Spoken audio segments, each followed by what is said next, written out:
Hi, everyone, and welcome to Beyond Screens. This is our monthly playable theater session, and we have a really exciting show today. I'm going to make a couple of announcements, and then I'll talk a little bit about our guests and introduce my co-host.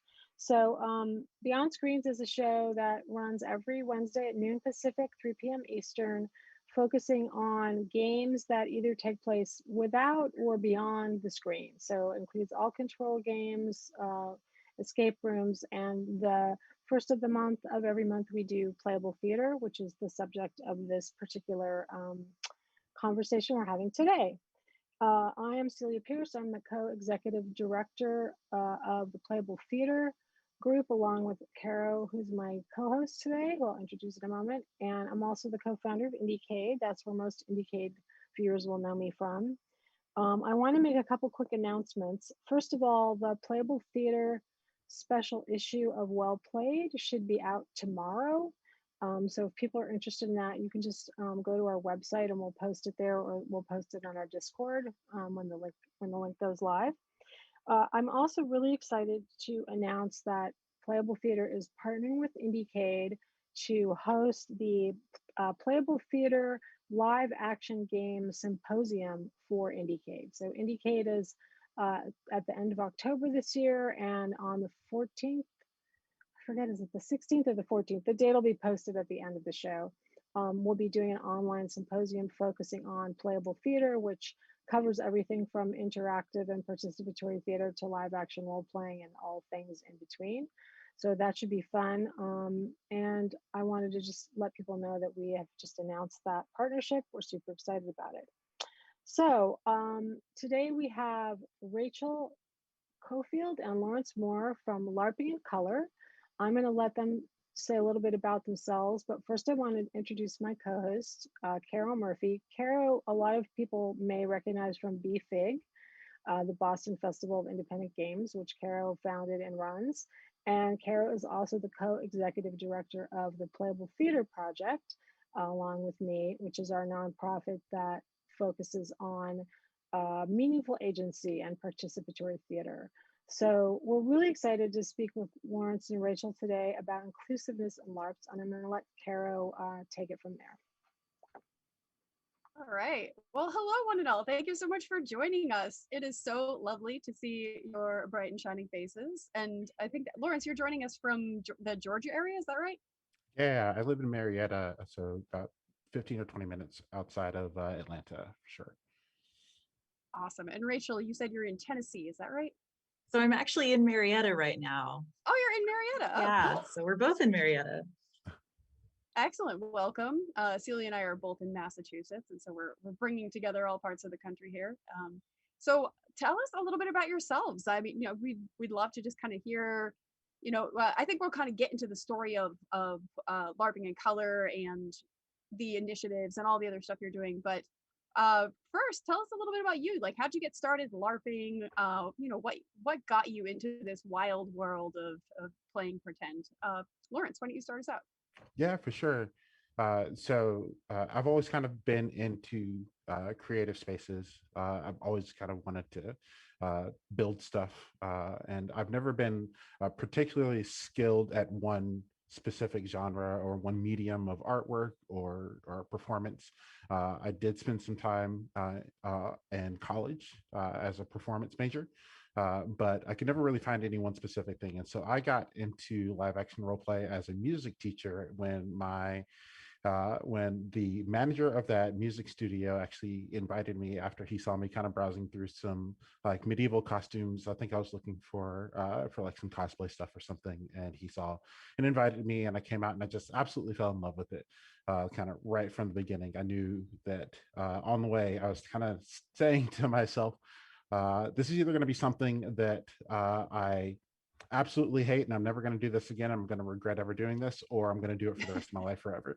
And it was definitely the latter. And so after spending a couple of years with just kind of touring different LARPs, basically anything that was within driving distance that I could get my hands on, I decided that I wanted to impact the LARPing community in ways that maybe I hadn't before. So I started trying to build my own LARP, and then I realized that there was and I'm sure we'll probably get into a little bit deeper on this later, but I realized that there was kind of a lack of just inclusivity throughout at least the LARPing community that I was aware of down here in Atlanta and the Southeast.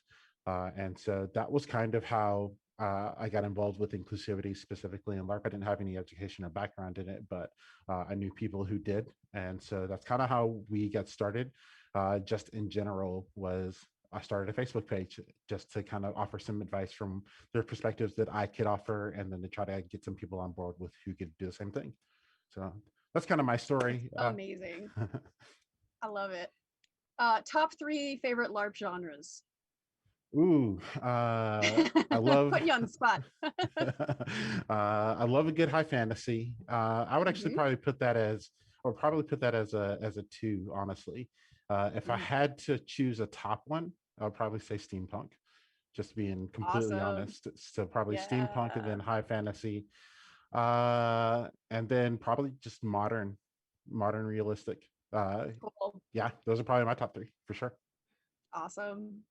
Rachel, how about you? How'd you get involved in playing pretend as an adult? I think it starts from playing pretend as a child. I never grew up. So speaking of, so I'm from Columbus, Georgia. Sorry. Which is like a hellscape about 90 miles south of Atlanta. And I was an only child, I'm still an only child. A huge fantasy nerd. I was really into Lord of the Rings. My dad is also a nerd. He was really into Lord of the Rings in, the day. And he had this like A to Z index for Tolkien that I used to read over and over and over again. And it was like so old, and like the pages were crumbly. And really, like when I got to college, like my first semester, I met up with this group called the Campus Nerds, and I learned LARPing was a thing, and immediately just went whole hog into the thing. And so that was really kind of I don't know, I was like 18 when I started. Oh my gosh. Sorry, I just had a birthday like a week or 2 ago. Time is meaningless. Thank you. And so now I'm just like Cancer. I'm a Gemini, but I'm on the cusp of Cancer. I'm the 21st, so longest day of the year, and the solstice as well. But yeah, so I guess like a little bit about me. I've worn so many hats throughout the last 10 years. Oh my gosh. That keeps dawning on me over and over again. So I've been a convention runner, a starving academic, a GIS employee that made maps, an educator in the university system, obviously a huge old nerd, as well as a LARPer. I started my own LARP, Garden of Destinies, in 2015, and that's kind of like where I started applying those skills to kind of being a LARP organizer and storyteller more definitively. I'm also a doctor.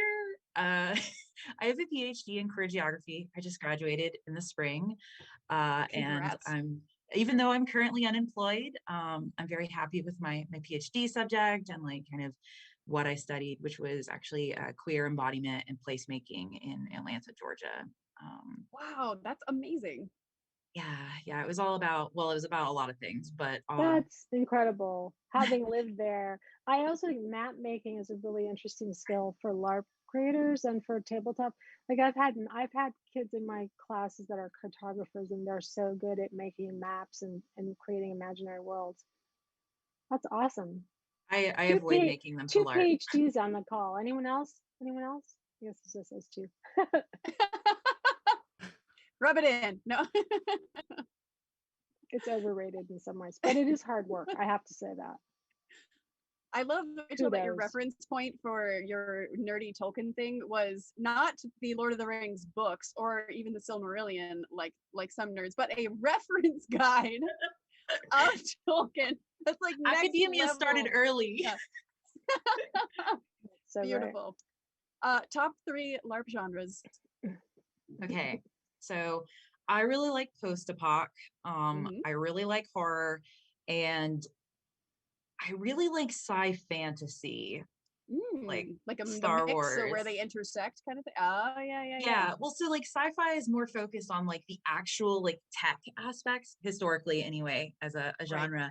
I don't care about that. I am interested in like the world building and lore and like kind of the fantasy stuff, which Star Wars scratches that particular itch for me. So yeah. That makes sense. Oh, Awesome. Well, I think like I'd love to hear a little bit about, well, how did the two of you meet? And was it through LARPing in Color? Did you meet before that? And how did you decide together that this was something that was you wanted to pursue?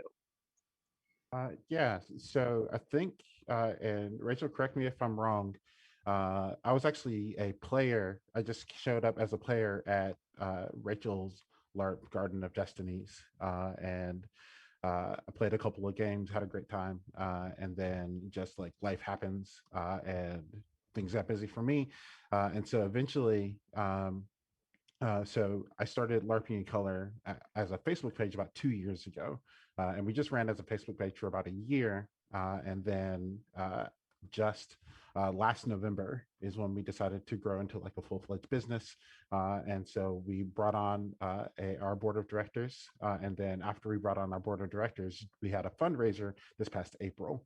And then during that fundraiser, it was an incredible event that was just like kind of got us a lot of attention that we made us realize that we were going to need to expand, and that's when Rachel and I discussed bringing Rachel aboard because Rachel had finished their education at that point and was ready for some new opportunities, and I felt like it was a good fit. Awesome. I know that. So you and I had talked before about kind of the story of how what had inspired you to create LARPing in Color. I would like, I'd love to hear that story in your own words. Yeah, for sure. So again, I started LARPing in, I think it was 2014, and played a lot of games over the next 2 or 3 years. And what I noticed pretty consistently was that at each one of those games, I was usually the only person of color there. And most of the time, every now and then I might be the only Black person there, but most of the time I was the only person of color, period, on site. And so um, I just kind of started getting curious, and I started doing a little research on like, is this just a Southeastern thing? Is this like across the world, or like, what is this about? Like, what can I do to impact it? And so um, from there, I started getting kind of curious about, well, if this is a thing that's kind of happening, at least in the United States nationally, then what can I do as someone? And at the time, I hadn't even gotten my LARP off the ground yet. But what can I do to kind of impact this conversation about bringing more inclusivity to LARP? And so I started looking, and there wasn't a whole lot of information. Um, I couldn't find a lot of dedicated resources. There were definitely some writers and some bloggers and some influencers who spoke on it occasionally, but I couldn't find like a dedicated resource. And so had gotten recently invited to a group called LARPers of Color on Facebook, and after spending a little bit of time there, I actually, it was interesting how it worked. I was still kind of growing in the space. And again, I don't have a background in inclusivity or diversity or anything like that. I'm kind of just a dude who wants to see the work get done. And so um, I kind of just asked in the group if anyone had any resources regarding like if I wanted to bring more inclusivity, if I wanted to talk to local game owners and organizers about what can we do together to bring more people of color and LGBTQ plus and make it better just for people who are different. And the response was basically that is not the correct space for that question. And I didn't realize that at the time. And this is what I've kind of learned just in the formation of the project, is that there needs to be separate spaces for people of color, for LGBTQ plus. There needs to be a place where we can gather as a community and discuss those and discuss what it's like to be people of color, LGBTQ, minorities, marginalized groups in that space without having to also endure people asking for emotional labor, for especially free emotional labor. Yeah. So realizing that, I decided I wanted to create a space that is for people to be able to come, because we're only going to get this work done if there is an effort to be able to offer resources to people. And so that's what kind of started with LARPing in Color, is that night just seeing that there was no real other options that I was aware of, and no one could offer to me. We started the Facebook page. And in the first several months, it was just me trying to make posts 2 or 3 times a week, like, hey, I'm a Black person. This was my experience at this LARP. Here's something that would make me feel better. And then slowly, as I did research and tried to get more expert and educated opinions, I started bringing in those opinions and asking other people. And we also started a list of consultants that people might want to reach out to. And that was kind of the genesis of LARPing in Color, was really just a Facebook page for me, trying to find ways to make LARP a little bit more accessible for people who look like me and who feel like I do, and people who I relate to a little bit more. That's amazing. Can you tell us a little bit more about the initiatives that you have currently? So I know that you've got consultants, and I think you've got some other programs that you have in development, right? Yeah, we do, for sure. And Rachel is actually our director of programs and operations. And I think she's super equipped to handle that question, if that's okay. Perfect. Absolutely. Yeah, I can talk about that thing. Some of this is going to be on our website, which is larpingincolor.com. And we post on social media. Follow us. Thank you. That's my pitch. Yeah, they're in the so, chat. The links are in the yes. chat if anyone wants to pop over in there and take a look. We have a page of our initiatives that will be hopefully updating the website soon. After we had this really incredibly successful talk with Dr. Douglas Allen and Teresa Allen, they did like a fundraiser, and it was really successful, particularly on Patreon. And this really kicked off kind of an overhaul of the goals and produced more larger scale thinking. So things really internally to set up, kind of a more tenable future organizationally, putting together a team. I joined right after that, and establishing, typical repeatable practices, right? That we could really ensure that this wouldn't just fizzle out. And I think, again, that was really important for this kind of long-term thinking. So one of the first things we've been working on is creating a sensitivity reader standard guideline. And this is kind of a baseline agreement of what we deem kind of acceptable among consultants and LARP creators, right? Like, no race face, right? And how to deal with complex issues and discrimination and stuff. Like, so a nice kind of baseline. And this was started sort of the initial point, or setting off point, for our consultant education program, or CEP. And this is something that we've been trying to develop to help give educational resources for consultants. So we're putting together a list of books, articles, videos that they can use to kind of better educate themselves. And we've also discussed things like doing mini reviews of some of the content, right? Not everybody has, all day to read just a long kind of wordy book, right? Like, so doing like a 5-minute video review of a chapter, or hell, even like TikTok content, right? So things we're building up internally to try to like get out there. And this is actually like, this list is something like we've been thinking about making public as well once it's all set up. And I think our goal for that is to have it done in the mid this month. So keep an eye out for more details on that for sure. Awesome. Yeah, we'll definitely help to get the word out about that. That's amazing.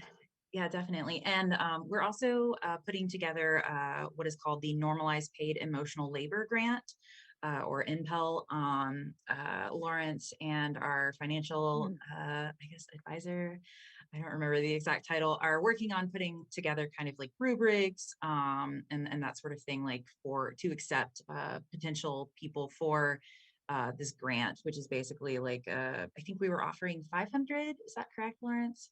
It kind of depends on circumstances, things like that, but that's definitely a number we've thrown out for sure. Yeah, and this is basically to help support LARPs or other storytelling entities, or individuals that are seeking to that want to put in the effort and work to make their LARP more inclusive, but might not have the means to hire sensitivity readers or consultants or that sort of thing. And so Mm, basically, people would submit an application, and then we would go through and determine, like, where is the need for the thing, and kind of decide on it based on several factors. So we're working on that right now and putting together kind of what the call is going to look like, and then kind of what we want from people who are looking to get this resource. Other than that, it's really like a lot of outreach, updating our social media presence. We just launched a monthly newsletter. Our first one actually went out in June.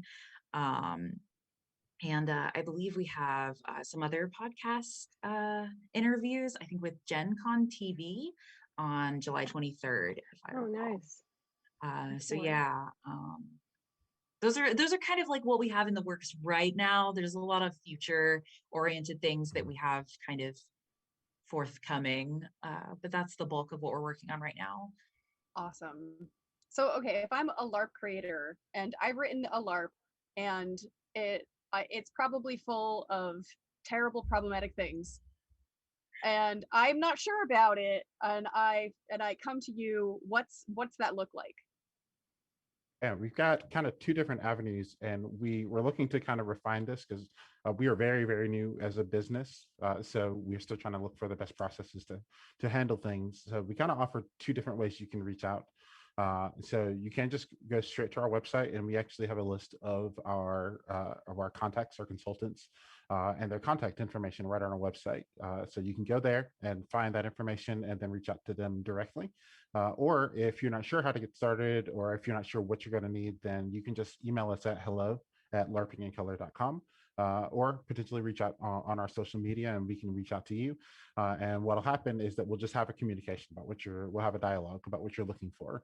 And then ultimately at the end of that is basically, uh, we'll have you send us a kind of a final email, kind of almost like a proposal on what you're looking for, up to and including what documents that you're going to look to have read, any financial compensation that you might be able to offer the consultants, because we work with our consultants, but they are not employees of ours, and so we want to vouch for them having paid work. But they are contractors with us, and so we want to make sure that they get paid. And so we ask any kind of compensation that you're able to offer, and then effectively we'll download that proposal and then attach it to our email and kind of send an email blast out to all of our consultants. And then over the next week or two, we'll just stay in touch, stay in contact to see who has reached out, or if someone hasn't reached out, what can we do to get you some resources until someone does. So that's kind of our process right now, but we're definitely looking for additional ways that we can foster that. And it really just comes down to manpower as we ramp up as an organization. That makes total sense. So if somebody is, is potentially a consultant and they would like to, be part of what Larping in Color does, like what does that look like? What's the process for them? It's very similar, actually. You can reach out to us at hello@larpingincolor.com. And as Rachel mentioned a minute ago, we're kind of refining what we want to make sure that both as a team with Larping in Color, as well as the consultants and the contacts that we work with, that we all have some baseline things that we agree on what should happen and what should not happen in a LARP to make it an inclusive, safe space. And so what we'll probably be doing is just have a conversation. We'll send you that document, say, hey, this is where we are. This is what we agree on. This is what we believe as an organization.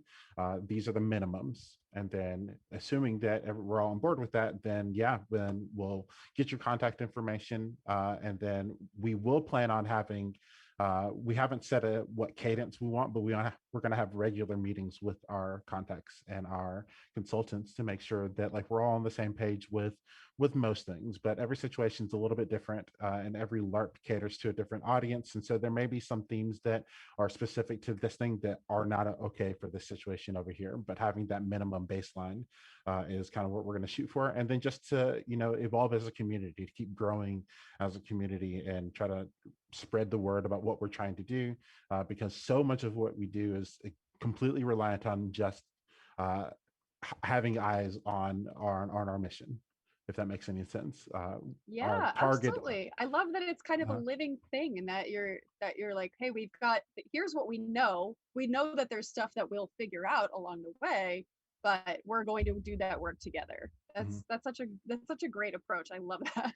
Yeah, it sounds like a kind of best practices way of thinking about it, but that's always being sort of organically updated because things do change quite rapidly in this space, I think. So Yeah, absolutely. And again, that it's really key for us, like our target demographic, our target audience, I should say, are people who organize games.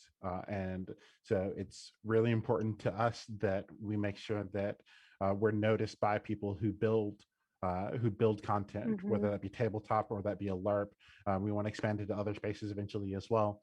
But even more than that, eventually, and this is something super far down the pipeline, but eventually we want to talk about youth programs, because the people who get introduced to LARP at a young age, that's really, really impactful, that they have good, healthy, inclusive first experiences, so that 5, 10, 15 years down the line, when they start organizing their own games, that they are like their first experiences were like, hey, this is the baseline. This is what I did growing up. So we should not only hit that bar, we should raise that standard even higher. And so doing that early is really important.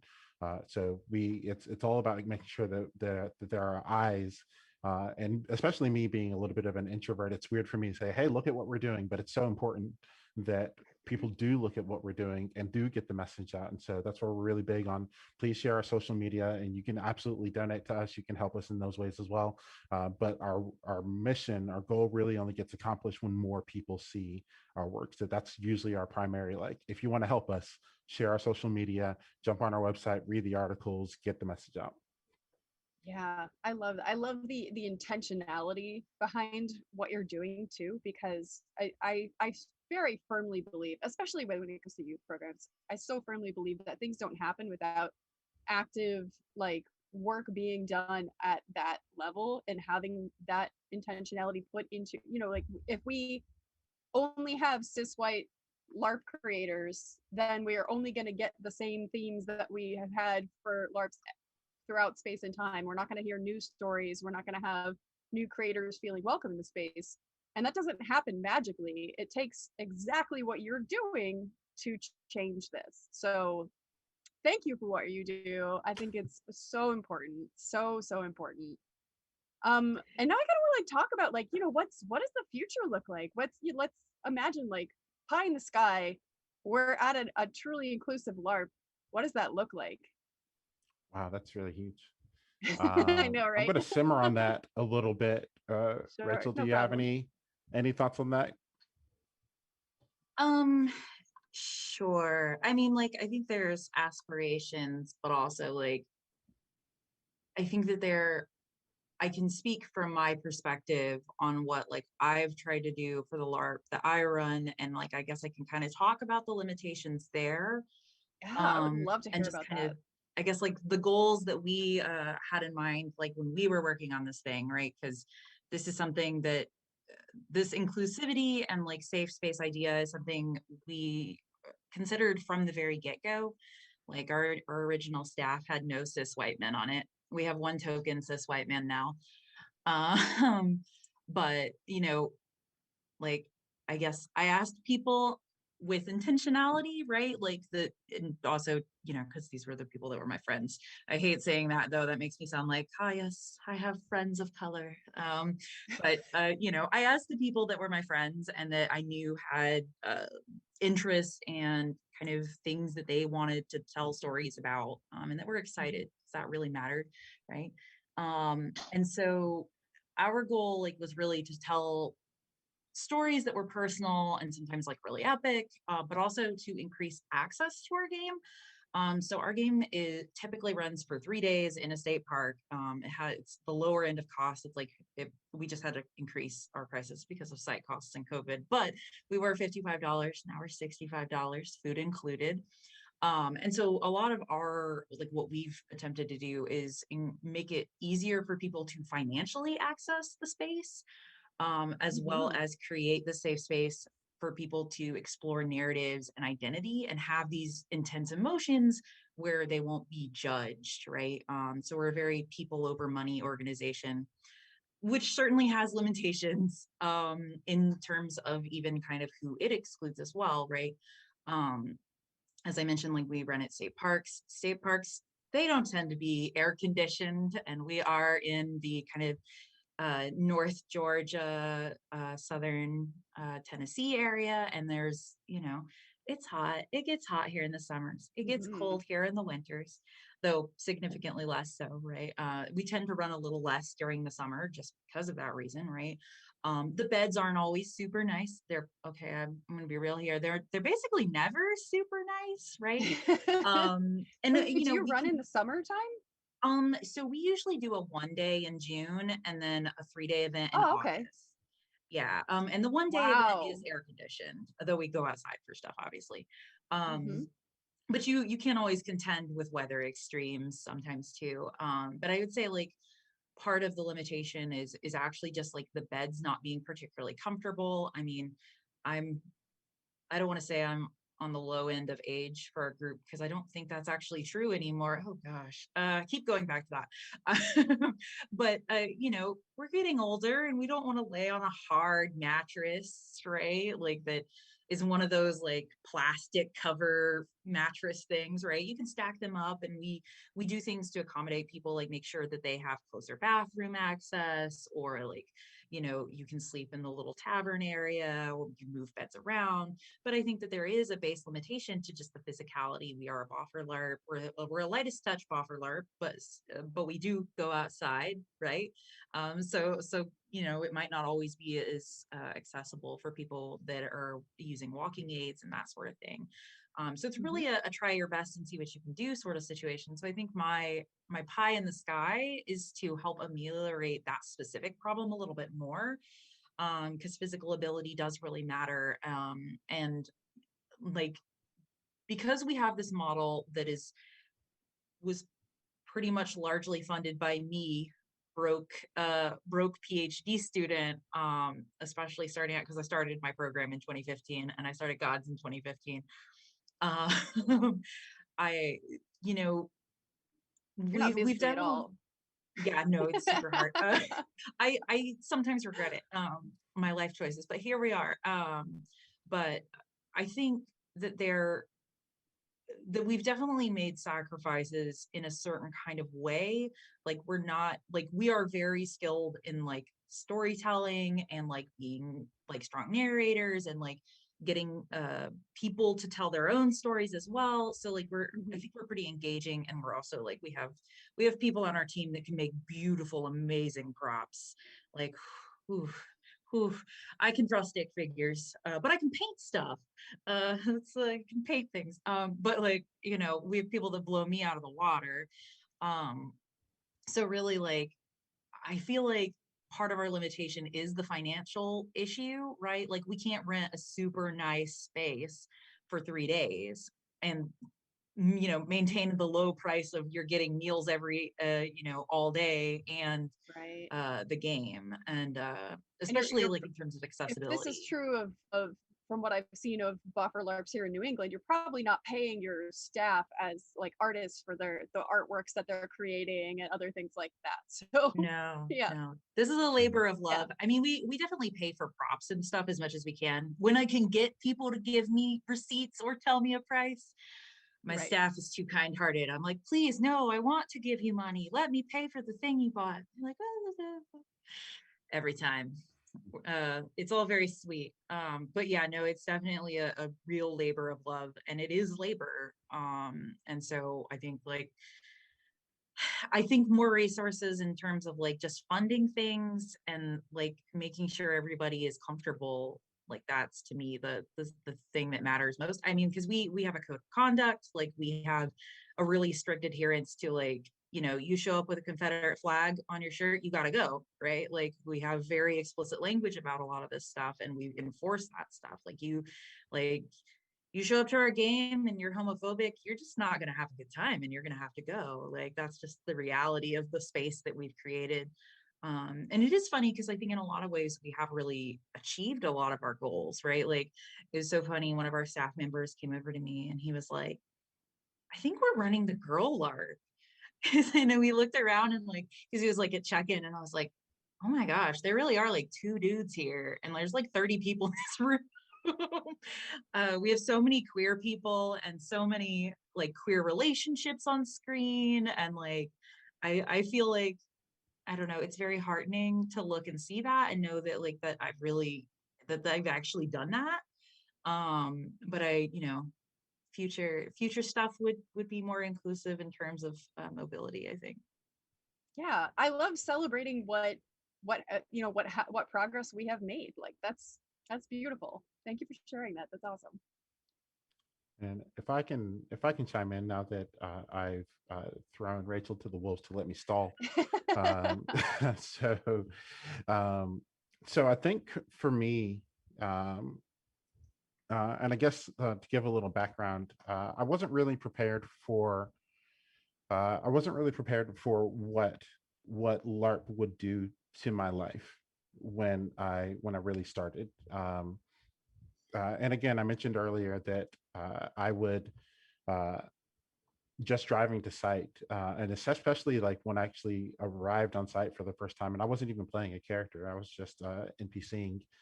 Um, I wasn't. I just looked around and I just saw like as close to a literal representation of a different world as possible.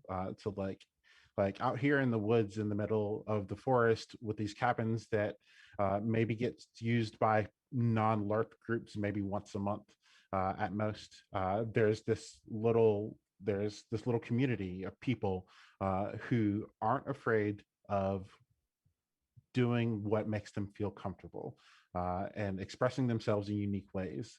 And that little community is it's very special because things happen in those communities.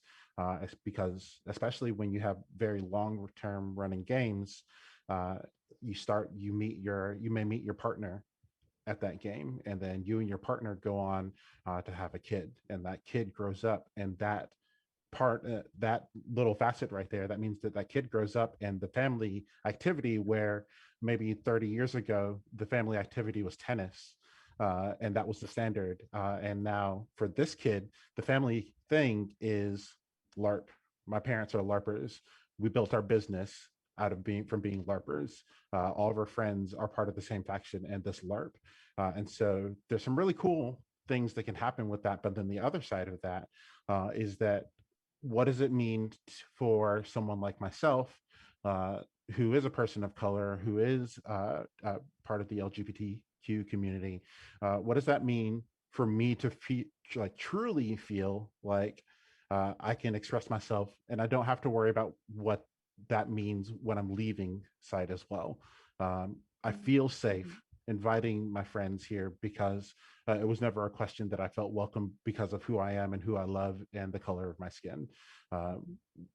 So my pie in the sky would be to be able to recommend LARPs just kind of on the whole, without having to worry about like we have. Sorry, I get a little bit like kind of passionate here. No, it's great. What Yes. what I would like to see would be that in 10 years, regardless of if LARPing in Color still exists as a company, or if we've just become just like a blog where a couple of us write, or if we've grown and we're like a full-blown organization with 20 employees or whatever it may be, that the mark that we leave is that there's no question anywhere that if you need resources, if you need help making your LARP more inclusive, you can come here to do it. And then that's been normalized. That new generations of LARPers, the people who will start LARPing in 3 or 4 years, will start to expect this work that we're trying to normalize is done. Not that it's something that hey, that's really neat. So that's something that I expect from LARPs that I play, that they've done a sensitivity reading, that they are not appropriating culture, like blatantly appropriating culture. And when they do have blind spots, that when they're called out, they're handled in a healthy way, and the staff doesn't feel like they're being attacked for being called out on a blind spot that we all have. That will be my pie in the sky, is that those practices are normalized and expected going forward. And I think that that's what I'm really proud of what we're doing with LARPing in Color, is that we've drawn a line in the sand and we said, this is the line. We're going to keep pushing that line until eventually you're on this safe, inclusive side of the line, or you're on the other side and everyone knows it. And sometimes it's difficult, especially in the socio-political environment that we're in right now, that we can be seen, and I can only speak from experience here, but practices, the things that we're trying to push here can sometimes be seen as almost radical or antagonistic to a lot of things. And my goal as the founder of the organization is that by the time that for whatever reason, again, if it's 5 years, if it's 20 years, if it's 50 years, by the time I step down as part of the organization, that we have seen that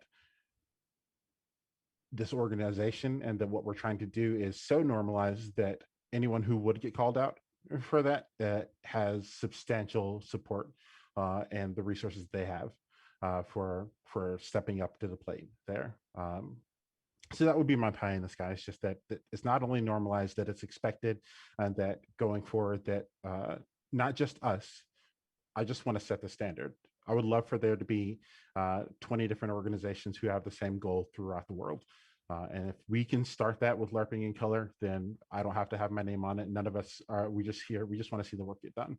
So that's my pie in the sky. Sorry if that took forever. Well, your pie was much better than mine. I mean, like, I was way more realistic. I want to say, just throw a couple of thoughts in there too. I'm really excited about this, and I one of the things, and I've been involved in Indiecade for a long time, and we really built the entire, and both Caro and I are festival organizers who try to create festivals that were also built on a foundation of inclusiveness and very intentional. Like, we both started with, from the very beginning with Indiecade, we wanted to be inclusive. We didn't want it to be toxic like a lot of game culture had become and was getting worse at the time. So I think a really interesting one question I want to kind of throw out there is about like organizing festivals, but also one of the things that we did with Indiecade that I'm really proud of, and it's kind of a technique that I've used for a long time, is instead of like being here and expecting people that are different to come to me, I would go to them. So what we would do is we would go to like, oh, look, there's a bunch of LGBTQ trans people making Twine games. Twine games were not counted as indie games when we first started Indiecade. But we decided that we wanted to count them. And part of the reason we wanted to count them was because they represented a community that we wanted to invite into our community. So if I wanted to create a LARP event, so let's say Playable Theater, let's just imagine the possibility that Playable Theater wanted to create a LARP festival or a live action theater kind of event. And we wanted to use that same technique of like, the people we want to invite, where are they now? Like, where would we find those people? Like, where are the diverse people you're talking about? Like, where are they already hanging out where they feel safe? Yeah, so it's interesting because this has come up before, and I get this question a lot. So one of the things we do, or at least that I try to do, is when someone reaches out to us and asks to have work with a consultant or a sensitivity reader or something like that, I'll usually try to vet the email a little bit. I want to make sure that there's like basically just making sure that we don't accidentally trigger our consultants on something that's just like blatantly racist or anti-LGBTQ or something like that. Just like, hey, by the way, these people need help with these things. here are some things that if you're not okay with this, be prepared, or you may just not want to look at this email. And so one of the things that and frequently what happens in some of those emails, in the initial emails before I send it to consultants, is they just want general advice. And some of it is just like, where do we go? I would like to invite more people of color, more LGBTQ to our LARP, more disabled people to our LARPs. So that question comes up a lot, and frequently it's difficult because LARP was not, and I'll say specifically for people of color, but also for LGBTQ, but I think especially for people of color, LARP wasn't built for us, if that makes any sense. LARP was built on and founded and created by people who were educated in racist books, and books that that minimalized intellectualism, that tried to do things to like Tolkien, for instance. A lot of the people that write LARPs are big Tolkien fans, and Tolkien was educated by people who wanted to minimalize the role of people of color throughout the world and wanted to keep them subjugated. That was, and again, we are each individually responsible for our current role in society. So it doesn't matter whether or not our ancestors contributed to it. It matters what we are doing right now in the moment to prevent those biases and those bigoted practices from continuing to worsen through the generation. And so, even though, again, Tolkien, his whole thing, and I know I'm going way off topic, I promise I'm coming back around. But one of the things that I see frequently is that they ask people, so I read this book, I read this book, I read this book, and this is where I got my inspiration from. And then I have to roll back and say, so look at how like dark elves are portrayed in all of these fantasy books, and then tell me, like, to my face, that that's what you feel is safe for me. If you can do that, then that's probably where we need to start. And so now, finally getting back to the point, now I want you to consider that I may not be a person who's a LARPer, but maybe I'm the waitress at the restaurant that you go to after your event, and you want to invite me because you've got a good relationship. Do you feel comfortable taking out that page of your rule book that has this race or this culture in it, and saying, hey, will you do this? Will you come and play this character with all of these advantages and disadvantages and detriments and things like that, that portray this really negative stereotype? No context at all, just this page. Will you do that right now? And if you don't feel comfortable asking that question, then that's where you need to start, is removing that kind of stuff so that you could feel comfortable doing that. So that's kind of the one side. The other side is that I think we have to look at the demographics of the area that you're in. We have to make sure that the LARP that we're building, or just the event, regardless if it doesn't even have to be the LARP itself, it can just be a community event. It can just be a party, just some kind of engagement elsewhere. Does it feel like it's approachable? Why do we treat LARP engagements that are not the LARPs themselves like they are these exclusive events where if you're not a LARPer, you're not welcome? Because that's been my experience in the past, is that people who are not LARPers largely feel excluded from events about the LARP, because what happens at those events is that we all kind of gather up and talk about things that happened. And I realize that that's just kind of that's the thing that we're excited about. But how does that feel to people on the outside? And then further, how does that feel when you are a person of color or you're LGBTQ plus and you want to get involved, but there's been no effort put into making sure that you feel comfortable? So it starts with that community engagement, making sure that it feels approachable, not just from the diversity and inclusion side, but just from the I'm a person that I want to get involved side thing.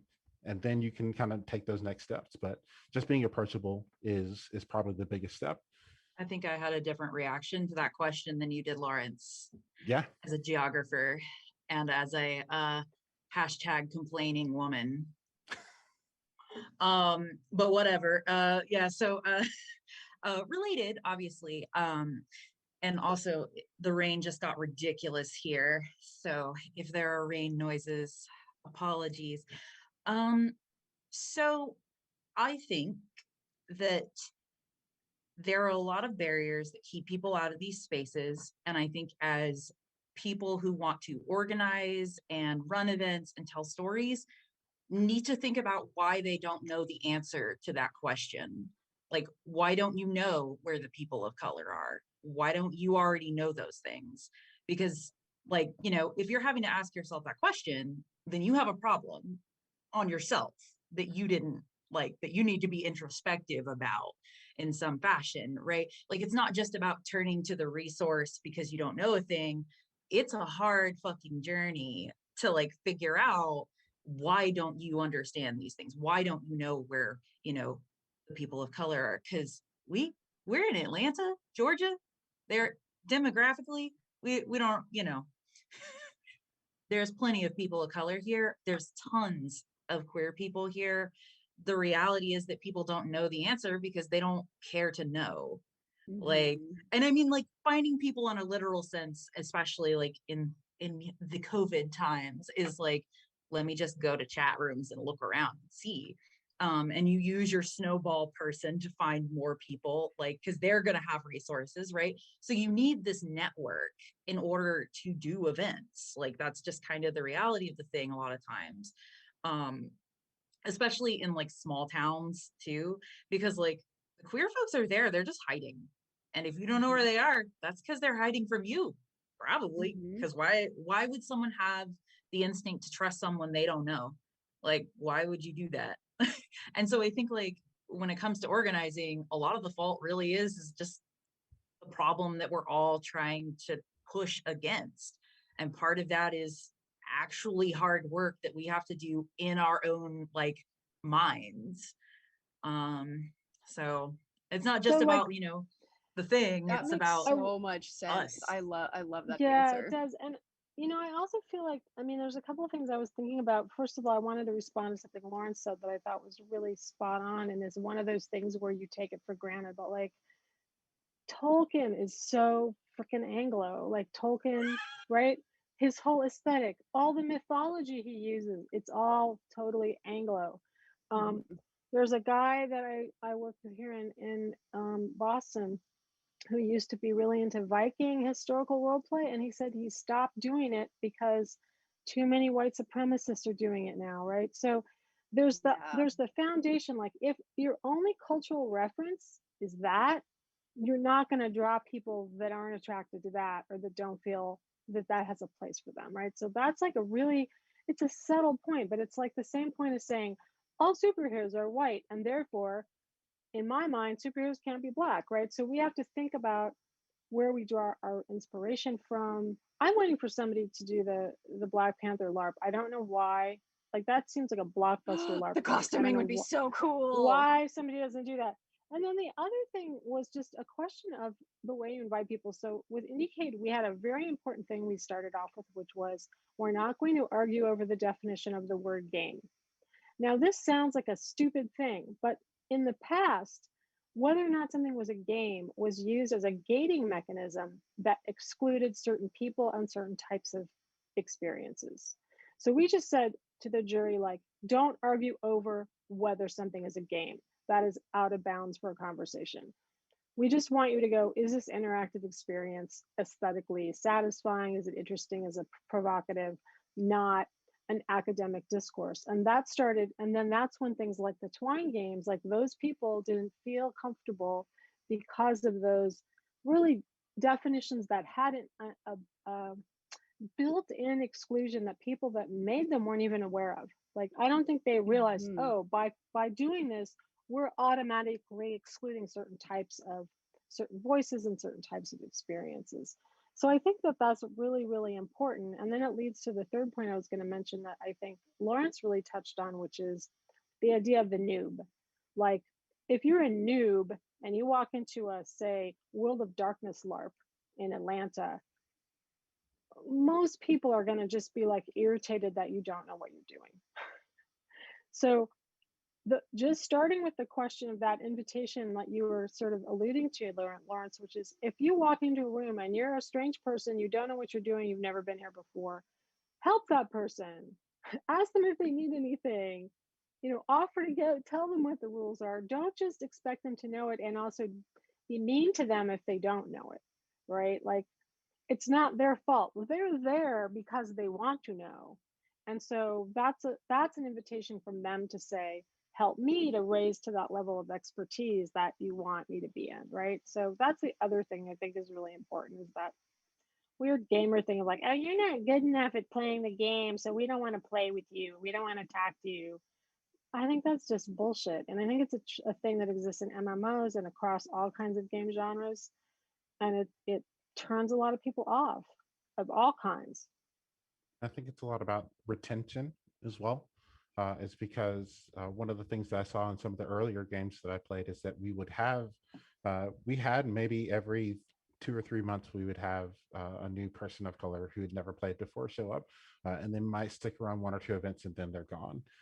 And one, again, it's not built for people of color. And so we need to make sure that we're building things into our LARPs that make marginalized groups feel safer there. But then there's a huge assumption that when there is a person of color or LGBTQ plus or disabled person, when they are involved, that they want to be the person that is in charge of making sure that we have enough whatever marginalized group there. And we assume that the onus is on there. Yeah, we assume that oh yeah, you're a Black person, so yeah, like, can you tell us how we invite more Black people to the LARP? And that maybe they're doing that already. They may be interested in doing that, but like for me, running LARPing in color requires a lot of emotional labor. And so I don't always have space for doing that other places. I usually don't mind, and I usually make it very clear when I don't have the space for that. But the assumption is in a lot of spaces that I'm involved in that because I do this kind of work already, that I always have the space for it. And that's a huge turnoff. And we definitely don't want to make that assumption on people who are not educated, who are not experienced, and who are also maybe new to this. And now they are not only having to learn how to play this game or be involved in this new community, but they also have the burden of trying to represent literally every other person in this marginalized group. And that's a huge turnoff, and we lose new players of color and new LGBTQ players and disabled people because of that. I like Go ahead. Go ahead, Carol. Sorry. I like the juxtaposition between what Rachel was saying of that if you're a cis white male organizer, you're gonna have to deal with being uncomfortable if you want to get better. Like, that's on you. That's part of it. And then what Lawrence is saying, that it is not people of color's job to educate you about what their experiences are like. And I think that's so important to highlight that there's work that needs to be done from like so many different perspectives, and that only happens if we're all talking about it, moving the same direction. And I would also add that I would like to see us go beyond just safe. I would like to see us go towards relevant. It's not just about you feel safe in this world that isn't yours. It's like, why does this mean something? I mean, you both have alluded to something really important, which is that LARPing is transformative. It's a transformative hobby. It changes you. It alters your thinking. It gives you the opportunity to have empathy in a very deep way. And I think part of the onus on creators is to go, how can I make the game that is relevant, interesting, meaningful to people that aren't like me? And that's why the Tolkien example is so good, because it's a very narrow, I want to call it like a relevancy aperture. Like, it's a narrow relevancy aperture. There's a small, I mean, obviously it is what it is, but there's a certain group of people that resonate with that sort of Anglo elf fairy kind of that vibe. But there's a lot of other imaginary worlds. Like, I teach designing imaginary worlds, and I try to get my kids, I say, don't make no orcs, no elves. Find some other cultural reference points to draw from, so you're not just regurgitating the same tropes over and over again. So I in kind of response to that idea of discomfort, and this is kind of a big thing in more academic spaces and feminist explicitly academic spaces. Academic spaces are horribly white cis normative. that's a whole other conversation that I could wax about forever. But I think like this idea of being willing to be uncomfortable, like is part of an actual commitment to diversity and equity and inclusion. Like it's not just, you know, having tokenism efforts to have people around that represent diversity, but like this kind of acknowledgement that like my experiences as a white queer femme presenting person, you know, in the South have really taught me, you know, that it is important to recognize the differences in experiences and like how these frame asymmetrical power relationships, even in LARP and storytelling and like between friends, within friend groups, within the community, like that's something that has to be contended with in order to achieve some semblance of social justice in this hobby. Like it's about being willing to take on that challenge to some degree and to be able to present and like elevate these different narratives that are sometimes going to be competing with your own. And like, you know, kind of seeing the value in that and what that can do being around an environment that produces that kind of inherently in a lot of ways. So yeah, for me, it's about embracing the discomfort and not, you know, just having the conversations, because that's obviously part of it, but being willing to be like, oh shit, I fucked up. Or man, it sure does make me feel uncomfortable to talk about Blackness in this white space, right? Like those are important things that have to be broached and like realized for people. And I think like Link hopefully is going to do some of that labor for people so that you can just go and ask as opposed to like having to put all that on yourself. Because I know I'm doing that thing, but my brain never shuts off. I'm an academic. But I think you make the good point, though, that people, I mean, part of why this was so exciting to us is because it's in our mission statement, right? But part of what's important is there are a lot of well-meaning people who really do want to be more inclusive. They just don't know how. And having those tools and having those resources is a very pragmatic. It's not a lot of, you know, I always get these emails from my university, long loaded monologues about inclusiveness, and it's like it's BS because they're not doing anything about it. They're just talking about it. So I feel like that pragmatic thing was like, I want to be better. How do I do it? We have resources to help you, and you have to pay us right, to tell you how to do it better, which is really great. But I'm also saying like stories like with my students when I teach them, I'm like, we've had enough Tolkien. Like, I mean, not that I hate fantasy, but there's enough now. We can stop that now, and we can tell different stories. Like, there's so much room for more stories than just the same tropes over and over again. I feel like. Yeah, I Anyway, absolutely sorry, agree.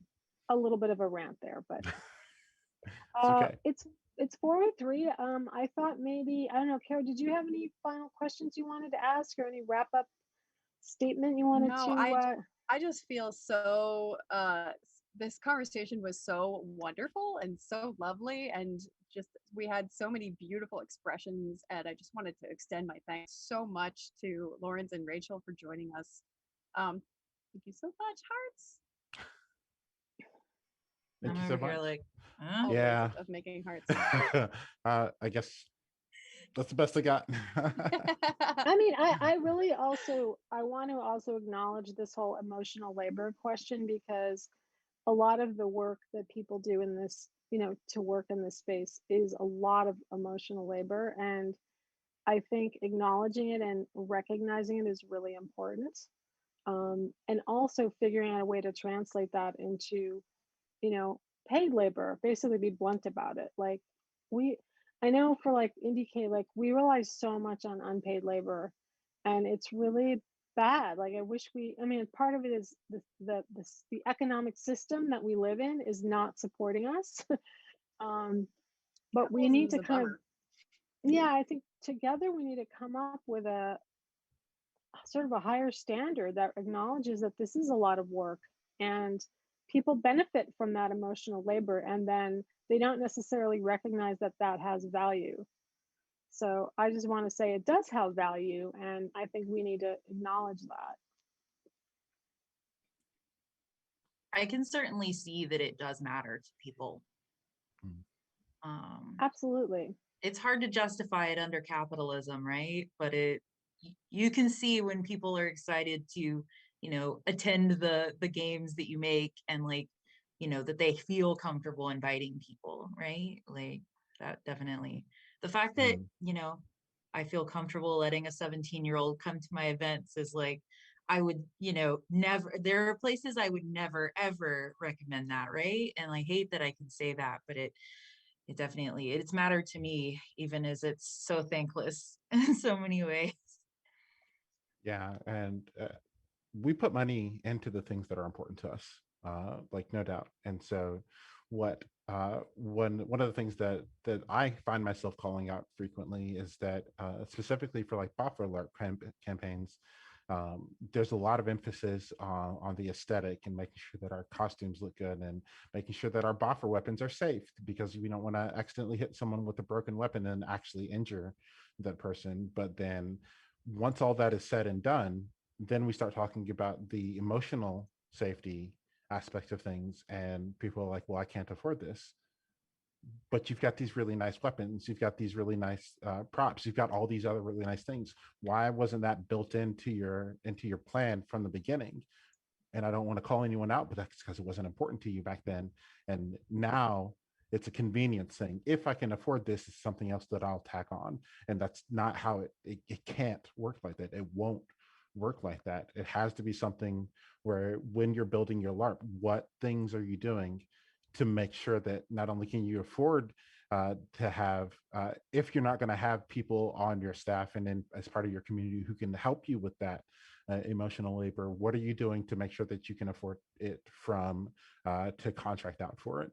And so I have to call that out frequently, because that one of the things that we try to preach a lot with LARPing and color is that a sensitivity reading is reactive. A sensitivity reading is what you've done once you've completed the work and you feel like it's good, but you want a second guess. What we should be doing is having a consultant on board with us from the conception of the LARP, of the event, of the activity, to make sure that we should still have another perspective afterwards. I support both. We should still have another perspective after we're finished, but the chances of us having to rip out pages of our rule book reduces, like, it's so much less substantial when you just bring these people on from the beginning. And that's what that's about. And then the more we normalize having consultants there at the beginning, the less work we have to do later, and the less chance there is that we're going to accidentally trigger someone that's important to us at the event, because we've already at least attempted. And that's what I see when I'm looking for alert, just as a player. I just want to see that the effort has been put in. You don't have to be perfect. I just want to see that you put in the effort and that you're showing that you've put in the effort. If you've done that much, I feel safer at least coming to you and approaching you and saying, this thing wasn't okay, but I know that you care because you've put in the work elsewhere. What can I do to help you make this better for someone like me in the future? I also think it's really Love that. important for allies to share that emotional labor. Like, sometimes you'll hear somebody in your whatever your status group is say something, you're like, that's not right, but you just keep your mouth shut because you don't want to rock the boat. Unfortunately, I don't have a don't rock the boat gene, so Me neither. I'm a boat rocker by nature. But like, I've had a couple of experiences like this where someone has just said something that I'm just like, that has a really insensitive, from a like a racial or ethnic perspective, take, and I have to stop the person, and I try to do it in a loving, like a tough love way, but like, no, no, no, no, that's not the way you do it, like that's wrong, like that's not, you can't. So I think that we can also, that part of the emotional labor aspect we are talking about, I think is really important, is that there's a moment where people have to have the light go on, that they know they have a problem, right? Like they have to go, oh, I need help with this. um, we can also help each other, like as we learn and as we grow and as we develop, like more consultants come on to projects, then those people, those creators now know how to do it better and can continue to support and also encourage and say, actually, you should pay these people to look at this, you know what I mean? So I think I've had to deal with this a lot vis-a-vis gender. Like over the years, I've seen many of my beloved male friends get up on a stage and give a talk where they mentioned 0 female game developers. And then I have to pull them aside afterwards and go, and I think we all have to be in this together, I guess, for lack of a better way to put it. Yeah. And so like same hat, right? Like I feel very, uh, there's a lot of resonance there for me. Especially, and I think what kind of sucks in like a lot of like gaming spaces is that sometimes it really does have to come from the top, right? Like I can publish my own RPG book, but like it would be really nice if the people that, come out with Dungeons and Dragons sure did talk about the fact that they have races, or, that slavery is a thing in a lot of their settings and that it's just fine, and like, that there isn't more support on that end, because I think that, it would, We have God, traits I don't want to say tied it would to trickle down, but races. Yeah. yeah. No, Yeah. no, but this is a problem. Like I've dealt over the years because I've also done some mostly focusing on gender, but I've done a lot of inclusiveness consulting and talking and so forth. And I always think it's amazing that people hire a cis white man to run their inclusiveness. I'm like, what is wrong with you? Like that sends the total wrong message. And the other thing that I actually learned this from a few of my LARPing friends who've done this, but when somebody complains to you about something, put them in charge of it. So, like in a situation where some inclusiveness is being critiqued, at least like I'm in a position of privilege, so I have the ability to put people in charge of things. So if somebody comes to me and says, I don't like the way you did this, I can go, well, hey, you know what? Yes, let's do it better next time. Why don't you be in charge of it?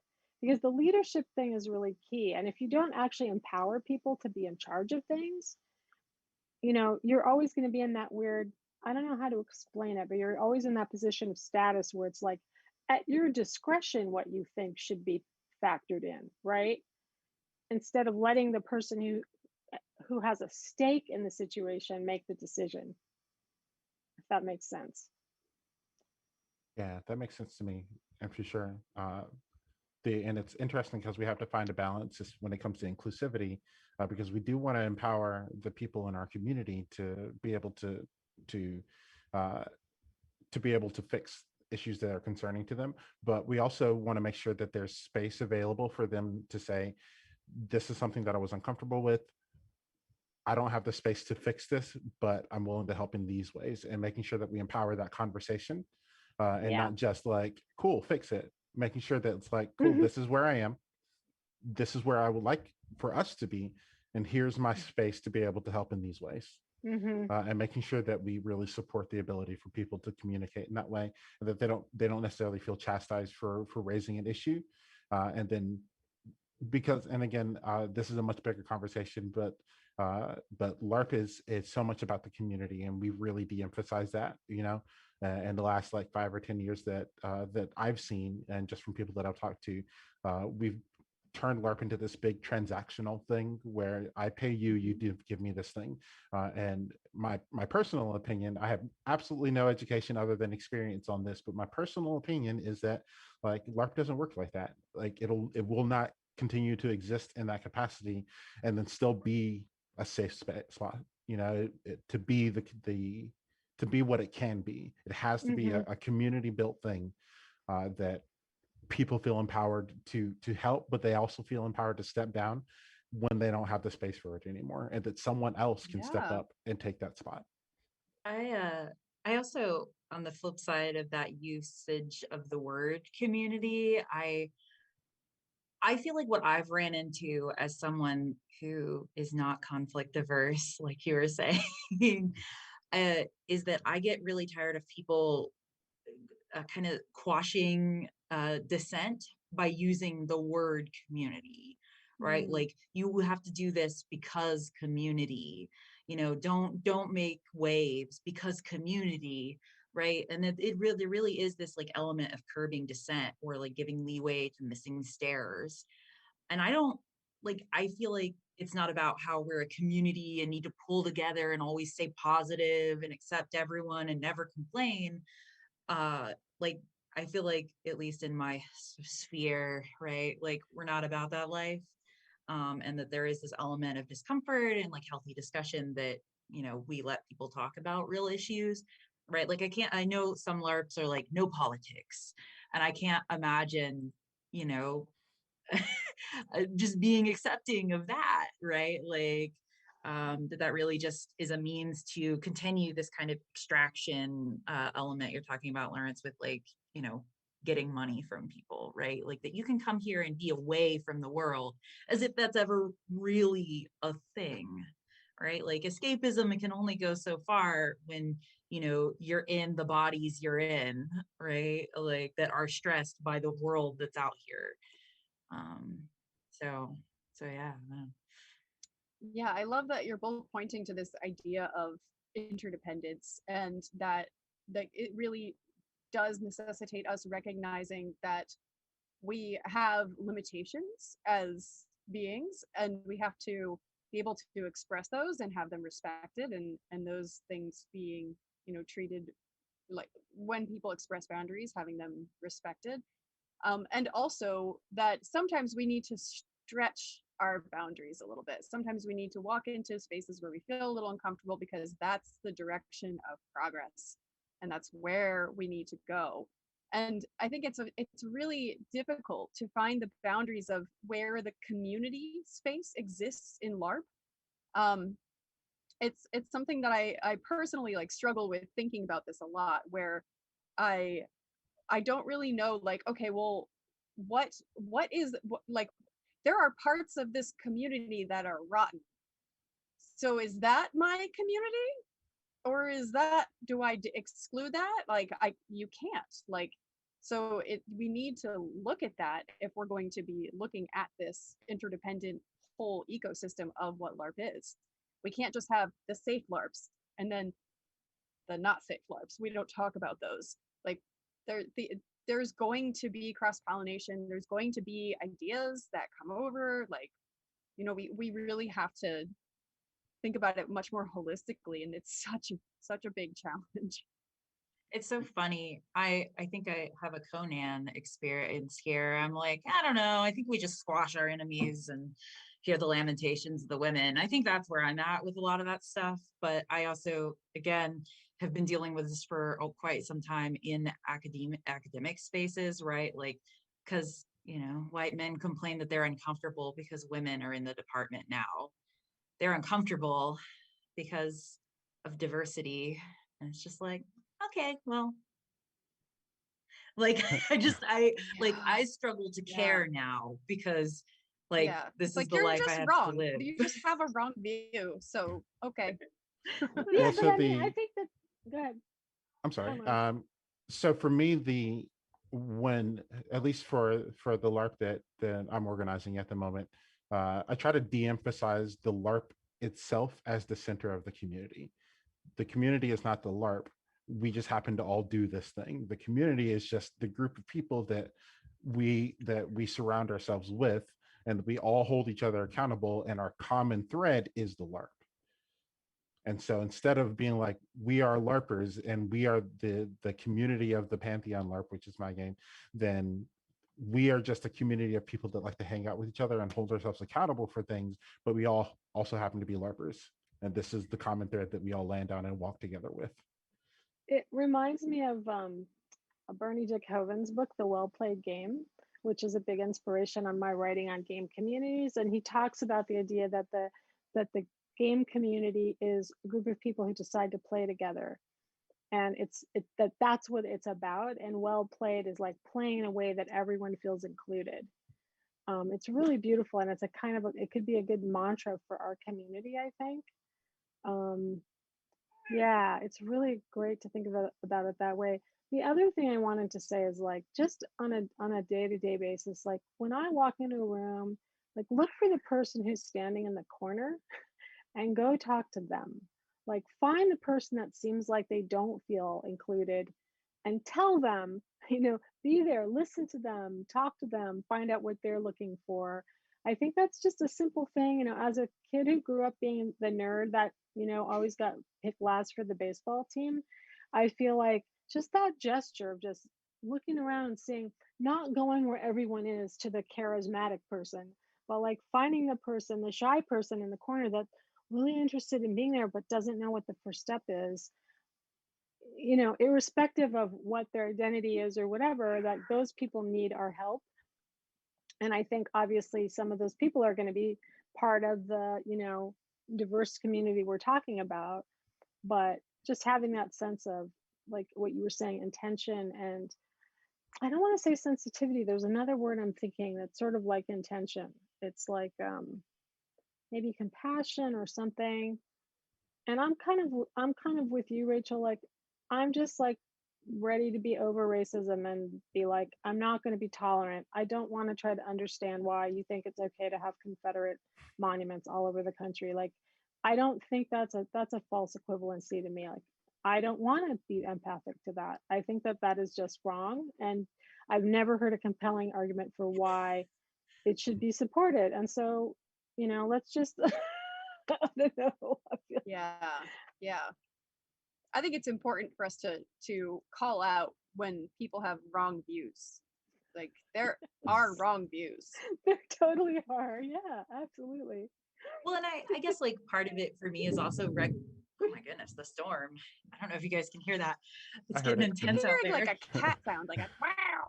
When I I don't know. lived in the South, I was like, the thunderstorms, I remember saying to my friend, now I know why people down here are so afraid of God.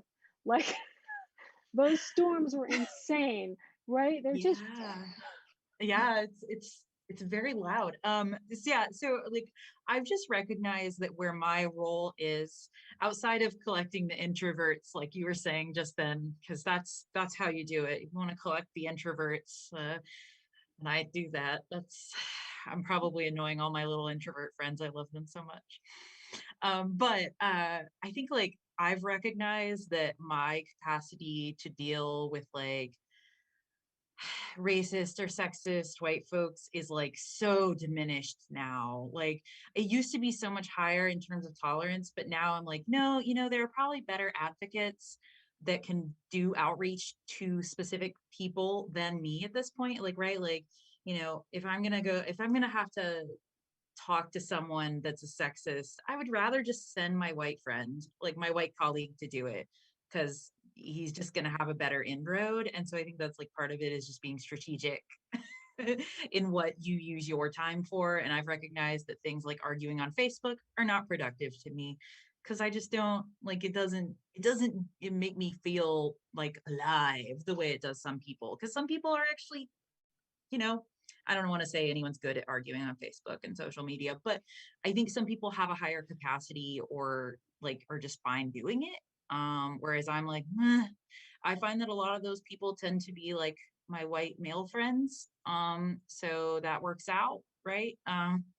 But there's no like I'm not going to show up looking like this with this, turquoise lipstick on and convince people, I'm not wearing my convincing outfit, right? Like, and you made a I really hear good you. point, which I think is a really important one, is to like ask allies for help. Like, ask those people. I've done that before, where I've something really fucked up has happened, and I've like called a person, like, I know this person respects you. Call them up and tell them it's fucked up that the 100 most important people in games did not include a single female name. Like, they're not going to listen to me, but they're going to listen to you.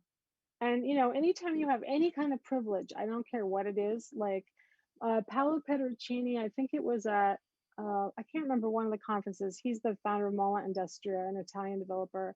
He said, I have to ask myself, what am I doing with my privilege? How am I using my privilege to make the world a better place? And I feel like that's a really good starting place for people in those positions to go, like, yeah, how can my privilege be beneficial to people that have less privilege than me, whatever the context might be. yeah. I think of a sorry. Go ahead. Go ahead. No. I think of my brilliant and beautiful partner Elise gave me like a visual framework for thinking about this, where if you have somebody who's over here and somebody who's over here, there's too many steps in between for them to be able to communicate. They can't understand each other. But if you have somebody who's here and somebody who's here and here and here and here and here, then that message can get translated. So it's a matter of also knowing like who you can talk to and who you can communicate with, and doing the amount you can in the time and space that you can with like Celia was mentioning, the privilege that you have.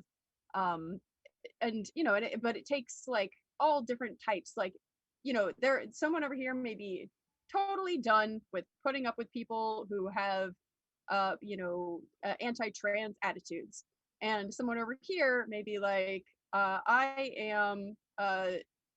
hate trans people. I am a straight up transphobe. But that person might be able to come over here if they have people who are willing to guide them along that journey. So yeah. And I think, like, kind of going back to the emotional labor of the thing, like that is a lot of, like, you have to put in a lot of thoughtfulness about that matter.